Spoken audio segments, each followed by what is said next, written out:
Hello everyone, welcome to Liam's Library. Wasn't going to do a video today, but just watched one of my favourite movies of all time, and it really affects me. I'm an emotional roller coaster at the best of times. So when you finish the 2 hours and 6 minutes of Mississippi Burning, um, you can't walk away from that unaffected and unchanged. I don't really touch on many serious movies on my channel. I do.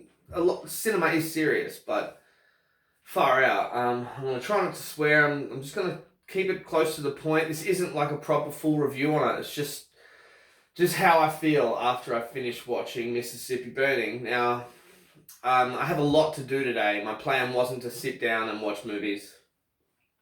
But thank you, COVID-19, I'm stuck at home and I have to keep myself busy. So I put the TV on. I was watching reruns of Angry Video Game Nerd. I decided to see what was on Stan, and straight away Mississippi Burning was there. And before I even knew I was doing it, I clicked on it.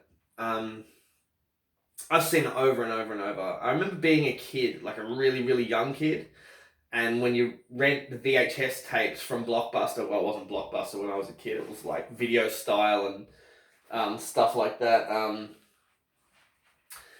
I remember watching the previews for it, like Mississippi Burning. I remember thinking, wow, Mississippi's burning. Like, it is a metaphor, of course. Now, this movie stars Gene Hackman and Willem Dafoe, and you've never seen two actors just bounce off each other so well. Okay, I'll give you the synopsis first. It's an old movie, so if you haven't seen it, really run out and see it before watching my review, because the movie is much better than watching me talk about it. It's about two civil rights workers, two Jewish civil rights workers who go to the state of Mississippi. And they're there to try to make a difference, or they're there to help. They're there to help the African American community against the Ku Klux Klan and the white knights and all the terrible racism and atrocities that are going on down there. And the movie starts with them and this African-American boy being murdered. We don't know who kills them. I'm not going to give too much away, but, the Ku Klux Klan is involved and these people are murdered. And straight away, J. Edgar Hoover is head of the FBI, and he sends down two FBI agents. One of them is Gene Hackman, who's very unorthodox, does things really old school, and is a bit of an ass kicker. The other one is Willem Dafoe, who does everything by the book. He's been on the Bureau for 3 years. He really believes in human rights and everything that he's doing. Straight away, they don't like each other, but Gene Hackman's hilarious, and Willem Dafoe is just very intense. But Gene Hackman is just funny, and you don't fuck with him, and he's very hardcore, and straight away, their chemistry is just unmatched. I've never really seen a movie where two actors just with a completely different set of values really, really come together to solve a problem like the way they do. Initially, that's what drew me to this movie.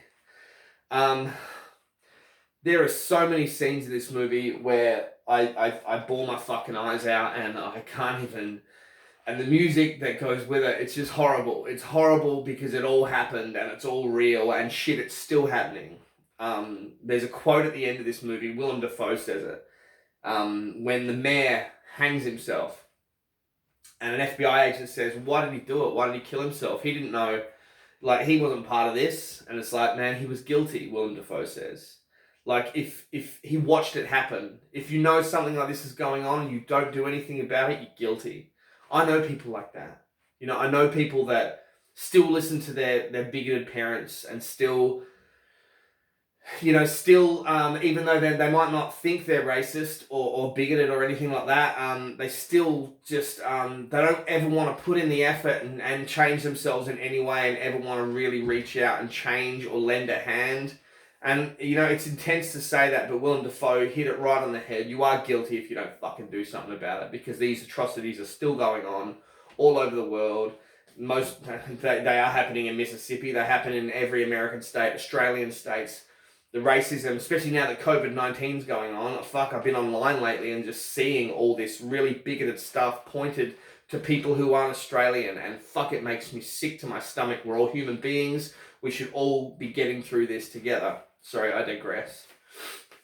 But this movie just affects me. It really does. And it's entertaining, don't get me wrong, because as a person who just loves cinema and just can't get enough of it and thinks he knows what he's talking about, watching Willem Dafoe and just the expressions on his face when he realizes how sick these people are, these white fucking supremacists who are murdering these people because they're evil, because they're fucking just hands down evil. It takes your fucking breath away. It's absolutely fucking horrible.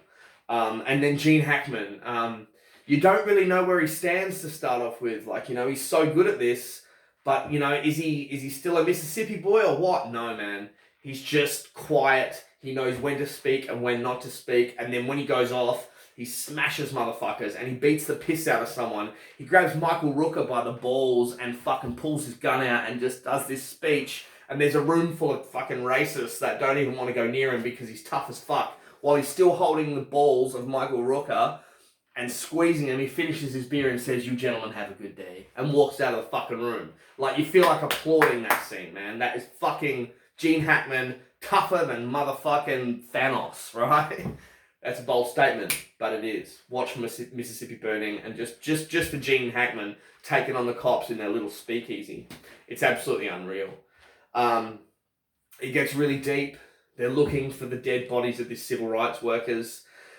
Eventually, they bring the whole bureau down. So over 200 FBI agents are flooding Mississippi, and it starts a war. It starts a war between the whites and the blacks in this neighborhood, and you're seeing the racist Mississippi people, just how they truly are, and it makes you sick to your stomach, you know, unless you were an evil person, then you might fucking be looking at the other fucking side of this movie. But not me. I'll watch this movie for the acting, for the true story, and knowing that at the end there is some justice done, but we've still got so far to go. So I wasn't going to do a review on Mississippi Burning, and I wouldn't really technically call this a review on Mississippi Burning. It kind of is. I just wanted to tell you how I feel. I wanted to tell you to go rent it. If you're going to go and sit there and watch another Marvel movie today, don't. Subscribe to Stan. Click on Mississippi Burning and settle yourself in. Get some popcorn. Have a beer at hand, because it takes a bit of alcohol to get through this movie. It's so intense, it's scary. There's a scene where Gene Hackman's sick of all these racist fucks, and he hires this big, scary African-American man to kidnap this racist fucker and put him in a barn, and he scares him so much that this white motherfucker gives up the bad guys. And that scene is just so intense, man. This big boy, he's sick of these racist white fucks, and he fucking sorts them out. And the acting, the directing, the screenwriting is fantastic. It's an Alan Parker film. I haven't actually done my research. I don't know who Alan Parker is. Mississippi Burning is a fantastic movie. If you're a fan of Gene Hackman, which you should be, and a fan of Willem Dafoe, which you most definitely should be, watch this movie. Also, there's a lot of cameos.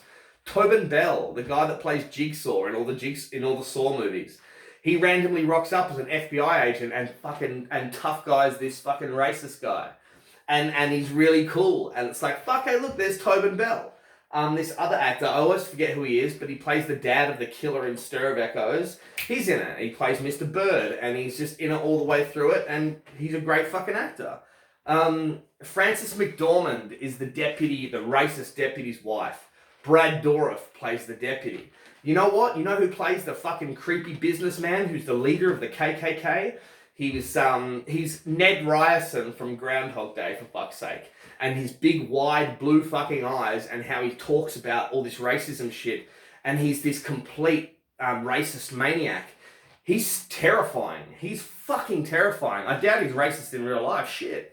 But he plays the part. Fuck me. So many cameos, so many brilliant actors. This movie is fantastic. It takes place in Mississippi in 1964. Please do yourself a favor, go and watch it, but prepare yourself. It touches on some real world, serious subjects, and fuck racism, fuck bigots, and, you know, peace and love and one love to everybody. Watch Mississippi Burning, and, like I always say, read some good books, watch some really good fucking movies, and please, please, especially now, take care of one another. See ya.